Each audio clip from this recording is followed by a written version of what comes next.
सोलापूर विधान परिषद निवडणुकीमध्ये काँग्रेसच्या उमेदवाराच्या अर्जावर आक्षेप घेण्यात आलाय। आदित्य फत्तेपूरकरांच्या अर्जावर सूचकाची सही बोगस असल्याचा आक्षेप आहे। सूचक म्हणून नाव असलेल्या नागेश भोसलेंनी आक्षेप घेतलेला आहे। तर भाजपकडे बहुमत आहे, मग घाबरता का, असा सवाल प्रणिती शिंदेंनी केलाय। भाजपने काँग्रेसच्या सूचकाचं अपहरण केलं असा आरोपही प्रणिती शिंदेंनी केलाय। सोलापूर विधान परिषद निवडणुकीत काँग्रेसच्या उमेदवाराच्या अर्जावर आक्षेप घेण्यात आलाय। आदित्य फत्तेपूरकरांच्या अर्जावर सूचकाची सही बोगस असल्याचा आक्षेप घेण्यात आलाय। सोलापुरात काँग्रेस उमेदवाराच्या अर्जावर भाजपनं आक्षेप घेतल्यामुळे काँग्रेसकडनं जोरदार घोषणाबाजी करण्यात आली।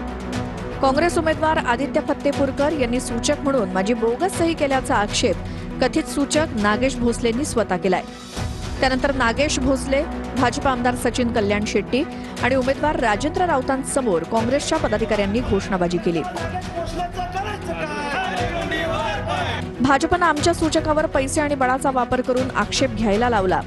आम्ही या विरोधात न्यायालयात जाणार असल्याचं खासदार प्रणिती शिंदे म्हणाले आहेत। तर काँग्रेसला साधे सूचक मिळत नाहीत, त्यामुळे बोगस सह्या करून अर्ज भरत असल्याचा आरोप भाजपचे आमदार सचिन कल्याण शेट्टी यांनी केलाय। जो एक ज्यांनी सही केलेली त्याला भाजपच्या आमदारांनी वरून काही इन्स्ट्रक्शन आले असतील, भाजपच्या सगळ्या पदाधिकाऱ्यांनी त्याच्यावर प्रचंड दबाव आणला, त्याला पळवून नेलं, किडनॅप केलं खरं तर, आणि त्याला खोटा ॲफिडेव्हिट या ठिकाणी सादर करण्याचा दबाव आणला की ही माझी सही नाही आहे। जर त्यांच्याकडे बहुमत आहे तर त्यांना भीती कसली आहे? काय सिद्ध करायचं गुंडागर्दी तुम्ही प्रयत्न करताय? काँग्रेसच्या उमेदवाराला जे 10 सूचक आहेत हेही मिळणं कठीण होतं। 10 घरी जाऊन कसे 10 जोडणी केले, त्यात पण एक कमी पडला म्हणून खोटी सही केली। आता खोटी सही करणाऱ्याने हरकत घेतली, आता भाजपचं काय संबंध? दरम्यान काँग्रेस उमेदवार आदित्य फत्तेपूरकर यांनी कथित सूचक नागेश भोसलेंबाबतच्या संवादाची क्लिप ऐकवली। हॅलो, अध्यक्ष बोला। तुम्हाला काय दबाव येते काय? आला की काय म्हणून असं काय केलं? कशाला अनुमोदन केलं? कोणाच फोन आलता? असं नक्की बोलतो फोनवर, तिघाचे फोन आले। तुम्ही कुठं जावा निवडून गावाला उद्या दिवस?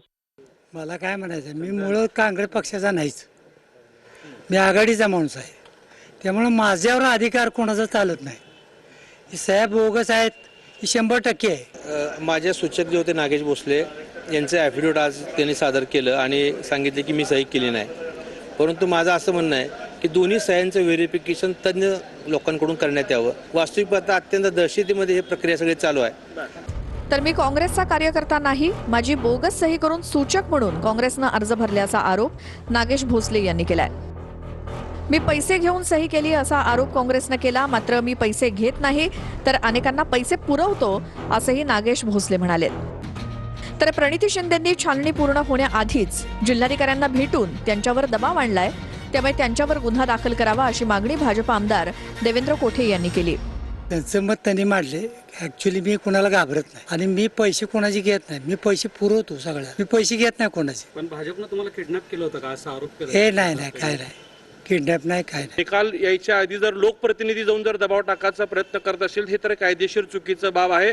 आम्ही स्वतः कलेक्टर महोदयांना विनंती करणार आहे, जर कुठलेही लोकप्रतिनिधी या प्रक्रियामध्ये त्या कक्षामध्ये आत येण्याचा जर कोणाकडनं प्रयत्न झाला असेल किंवा आले असतील निकाल येण्यापूर्वी, तर त्यांच्यावर 100% गुन्हा दाखल झाला पाहिजे, ही आमची भूमिका असणार आहे। दरम्यान काँग्रेस आणि भाजपच्या उमेदवारावर निवडणूक अधिकारी नक्की काय निर्णय देतात हे पाहणं महत्त्वाचं असणार आहे।